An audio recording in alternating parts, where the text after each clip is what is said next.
Donc, dans cette vidéo, nous allons procéder à la correction d'un exercice d'application au produit scalaire en utilisant différentes manières d'exprimer un produit scalaire. Alors, allez chercher une feuille, prenez un stylo, ainsi qu'une calculatrice. Donc, je vous relis le sujet. PSA est un triangle, de sorte que la longueur PS soit égale à 5, la longueur AS à racine de 31, une mesure de l'angle SPA soit égale à pi sur 3, de toute évidence en radians, et que par la suite on ait le point C, de sorte que PACS soit un parallélogramme. Comme vous pouvez le constater, il nous manque une information concernant ce triangle, c'est la longueur du côté PA. Alors, le produit scalaire va nous permettre de déterminer la longueur PA. Pour information, il y a d'autres possibilités pour déterminer cette longueur. Mais là, comme c'est une application au produit scalaire, on va le faire grâce au produit scalaire. Donc, et ça va vous permettre de bien retenir les différentes expressions d'un produit scalaire. Première question, déterminer la longueur PA. Et ceci après avoir exprimé le produit scalaire PS scalaire PA de deux manières différentes. Par la suite, on vous demande de déterminer la longueur PC, c'est-à-dire la deuxième des diagonales du parallélogramme PACS. Puis, de positionner le point S' projeté orthogonal de S sur la droite PA pour finalement en déduire la longueur PS', mais pas en valeur approchée, mais en valeur exacte. Et on va finir par déterminer arrondi au centième de radian la mesure de l'angle ASP. Faites une pause. Essayez de faire cet exercice. Je vous propose la correction. Donc on va, dans un premier temps, tracer à main levée une figure pour avoir une idée des résultats. Donc j'ai pris une unité, peu importe laquelle, vous pouvez prendre le centimètre, le carreau, ce n'est pas précisé dans l'énoncé. Et j'ai tracé un segment PS de longueur 5. À partir de là, j'ai pris soit le rapporteur, soit utilisé un cercle trigonométrique pour positionner ici un angle de mesure pi sur 3 radians, ce qui correspond précisément à 60 degrés.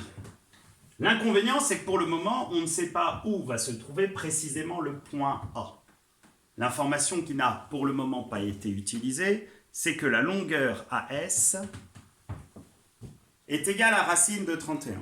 Donc là, je sais que racine de 31 vaut approximativement 5,6. Donc vous prenez ici votre compas avec un écartement de 5,6, histoire de voir combien précisément il existe de points A. Alors regardez, si la longueur avait été inférieure, par exemple à 5, ici, il se peut qu'il y ait... Allez, prenons par exemple 4,8. Si la longueur SA avait été égale à 4,8, en reportant ici l'écartement compas, on se rend compte qu'il y avait un point là possible comme un autre. Alors que si vous prenez SA égale à 3, vous voyez qu'il n'y a aucun point possible. Et si par contre vous prenez SA égale, je ne sais pas, par exemple à 7, avec l'écartement, vous allez voir qu'il y a un seul point possible. Donc ici, on a dit que SA vaut racine de 31, ce qui fait approximativement 5,6. Donc vous prenez 5,6 unités et vous avez approximativement ici le constat qu'il y a un seul point A possible. Juste pour information, si vous prenez cette fois-ci votre règle, vous allez voir, mais ça on va le démontrer, que cette longueur PA vaut approximativement 6 unités. Voilà, on a construit la figure, mais reste à placer ce point C. Alors le point C vérifie la condition suivante, à savoir que PACS soit un parallélogramme. Une des caractéristiques du parallélogramme, c'est que les côtés opposés sont 2 à 2 parallèles. Alors je représente vraiment à titre très approximatif. J'ai ici le point C. Donc l'information que je vais apporter sur ma figure, c'est que la longueur AS vaut racine de 31. Voilà. J'ai une figure ici où on a approximativement positionné les points pour se faire une idée. Donc on va commencer par la première des questions qui va permettre, et ceci en déterminant, en exprimant le produit scalaire PS, scalaire PA de deux manières différentes, de déterminer cette longueur PA qui nous est pour le moment inconnue. Alors comment faire PS scalaire PA? Donc, vous n'avez qu'à jeter un œil à la vidéo sur l'introduction au produit scalaire pour vous rendre compte que PS scalaire PA peut s'exprimer de différentes manières. Alors ici, on va essayer d'utiliser les informations de l'énoncé, à savoir la longueur PS, la longueur AS, ainsi qu'une mesure de l'angle APS. Donc dans votre tête, vous vous dites où se trouvent précisément ces manières de définir PS scalaire PA à partir de ces données de l'énoncé. Alors vous avez une des formules qui vous dit que PS scalaire PA peut s'exprimer à l'aide de PS, de PA et d'une mesure de l'angle SPA, cosinus de SPA. Ce qui ferait ici PS 5, PA on ne connaît pas, alors on va poser, allez, posons PA égale petit r pour la suite, pour simplifier les calculs. Donc on a PA égale R, donc on va avoir PS à savoir 5 fois R fois le cosinus de pi sur 3. Et vous êtes censé savoir que cosinus pi sur 3, si vous avez oublié, jetez un œil sur comment construire rapidement un cercle trigonométrique à la règle au compas. Ici, vous avez pi sur 3, et de ce fait, le cosinus de pi sur 3 vaut 1/2. Donc, il va rester 5R sur 2. Alors, vous allez me dire, oui, d'accord, je n'ai pas la valeur de PS scalaire PA. Je suis totalement d'accord avec vous. Mais vous allez utiliser, et c'est là l'intérêt du produit scalaire, une autre manière de définir, d'exprimer plutôt PS scalaire PA. Alors, on va l'exprimer différemment, cette fois-ci à partir des trois longueurs de ce triangle PAS. La formule, je vous la rappelle, c'est 1/2 de PS au carré plus PA au carré moins AS au carré, ce qui donne au final 1/2 de PS au carré 25, PA au carré, je cherche donc en l'occurrence R carré, moins racine de 31 au carré, ce qui donne 31, et j'obtiens au final 25 moins 31, ce qui fait moins 6, donc on obtient R carré moins 6 sur 2. Alors vous allez me dire, à juste titre, que PS scalaire PA ici s'exprime en fonction de R qui ne nous est pas connu, c'est le but de cette question, et s'exprime d'une autre manière en fonction de R qui, à nouveau, ne nous est pas connu. Mais quel est le constat que vous pouvez faire? C'est comme PS scalaire PA est égal à 5R sur 2 et à R carré moins 6 sur 2, vous pourrez de toute évidence en conclure que R carré moins 6 sur 2 est égal à 5R sur 2. En conclusion, R carré moins 6 sur 2 égale à 5R sur 2. Alors vous allez me dire, d'accord, comment faire pour trouver R? Alors déjà, on va se débarrasser de ce dénominateur commun en multipliant chacun des membres de l'égalité par 2 et on aboutit à R carré moins 6 égale 5R. Et là, quoi faire? Alors, quoi faire? Tout simplement, tout mettre dans l'un des deux membres de l'égalité, par exemple en faisant R carré moins 5R moins 6 égale à 0, pour se ramener précisément à une équation du second degré. Alors là, vous avez deux possibilités. Soit vous avez passé du temps sur cette histoire de racines évidentes, à savoir ici, vous êtes censé remarquer que R égale moins 1 est une solution de l'égalité, parce que moins 1 le taux au carré, moins 5 fois moins 1, moins 6 donne bien 0. Moins 1 étant une des solutions, vous avez une relation sur la deuxième, je vous rappelle, à savoir que les deux solutions R1 fois R2, leur produit est précisément égal à C sur A, c'est-à-dire moins 6 sur 1. Donc forcément, la deuxième solution, c'est 6. Alors, peu importe si vous n'avez pas eu le temps de voir ce résultat, on peut s'en sortir de manière usuelle, habituelle, avec la détermination du discriminant. Donc je rappelle, discriminant égale moins 5 le taux au carré, moins 4 fois 1 fois moins 6, ce qui donne 25 plus 24, donc 49. Delta étant strictement positif, il y a de ce fait deux racines, deux solutions de racines réelles. Attention, ça ne signifie pas que le problème a deux solutions, parce que pour que R soit valable, ici, il faut qu'il soit positif, sans quoi il ne correspond pas à une longueur. Alors, ces solutions étant R1 égale moins B, à savoir 5, moins racine de 49, ce qui fait moins 7 sur 2A, à savoir 2, et là, vous obtenez moins 1, et la deuxième, 5 plus 7 sur 2, et on obtient 6. Alors maintenant, vous allez me dire, donc, j'ai compris, il y a deux solutions. Non. Détrompez-vous, ici, il n'y en a pas deux, il n'y en a qu'une seule, parce que R1 est négatif, et comme R est positif, alors une solution, à savoir R2, qui correspond à AP, est égale à 6. Donc là, on a répondu à la première question, et on est content, on va pouvoir, sur la figure de départ, reporter la longueur trouvée, donc c'est 6, ce qui correspondait approximativement à ce que la figure nous donne. Maintenant qu'on a trouvé cette longueur, on va pouvoir répondre à la deuxième question. Donc la deuxième question qui vous demande de déduire de ce résultat la longueur PC, c'est-à-dire précisément la deuxième des diagonales du parallélogramme PSCA. Alors vous allez dire rien de compliqué parce que vous êtes censé savoir que parmi les diverses formules du produit scalaire, une fait appel à cette longueur PC. Alors laquelle?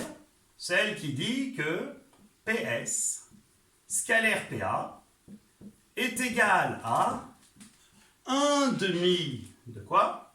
1 demi de PC au carré moins PS au carré moins PA au carré, ce qui, en remplaçant par les données de l'énoncé, nous donne 1 demi de PC au carré, c'est ce qu'on cherche, moins PS au carré, à savoir moins 25, moins PA au carré, qu'on vient de trouver, à savoir 6 au carré, 36. Donc on obtient au final PC au carré moins 61 sur 2. Et vous allez me dire, d'accord, que comment faire pour déterminer PC? Alors n'oubliez pas qu'on a déjà calculé PS scalaire PA et qu'on avait trouvé précisément, donc je vous rappelle la formule, c'est PS fois PA fois cosinus de pi sur 3. Maintenant, on a la valeur de PA qu'on n'avait pas précisément, donc c'était 5 fois 6 fois 1 demi, ce qui donne précisément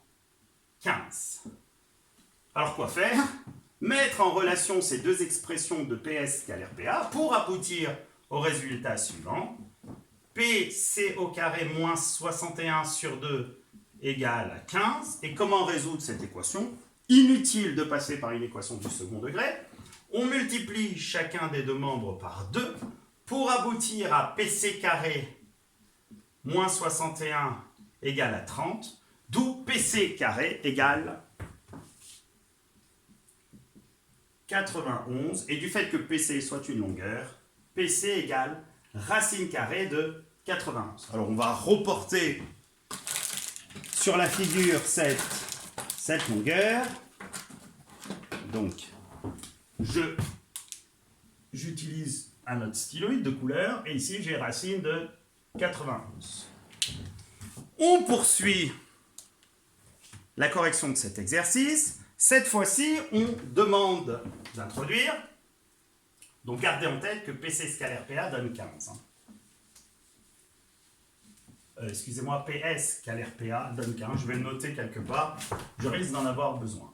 PS scalaire PA est égal à 15. Alors maintenant, on vous demande d'introduire le point S' comme étant le projeté orthogonal. Donc vous projetez orthogonalement, c'est-à-dire qu'ici vous avez un angle droit du point S sur la droite AP, ce point S'. Et la question qui vous est posée, c'est de déterminer précisément cette longueur PS'. Alors vous allez faire quoi? Vous allez faire appel à une autre expression du produit scalaire, à savoir que PS scalaire PA est égal à plus ou moins, et là on va préciser si c'est plus ou moins, la longueur PS' fois la longueur PA. Alors plus si les vecteurs PS' et PA sont de même sens, et moins s'ils sont de sens contraire. Et ici, les vecteurs étant de même sens, on a PS' fois PA.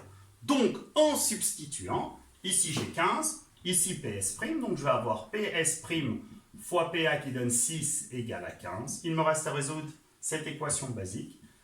PS' égale 15 sur 6. Je divise numérateur et dénominateur par 3 et il me reste 5 demi, ce qui fait 2,5.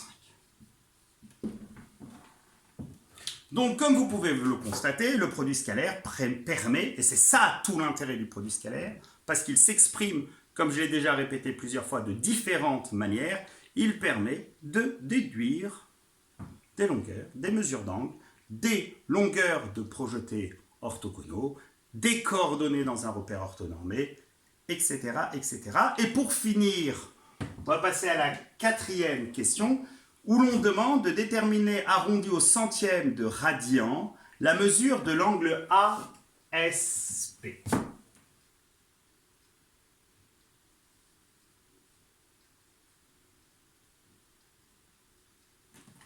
Déterminer une mesure de l'angle ASP.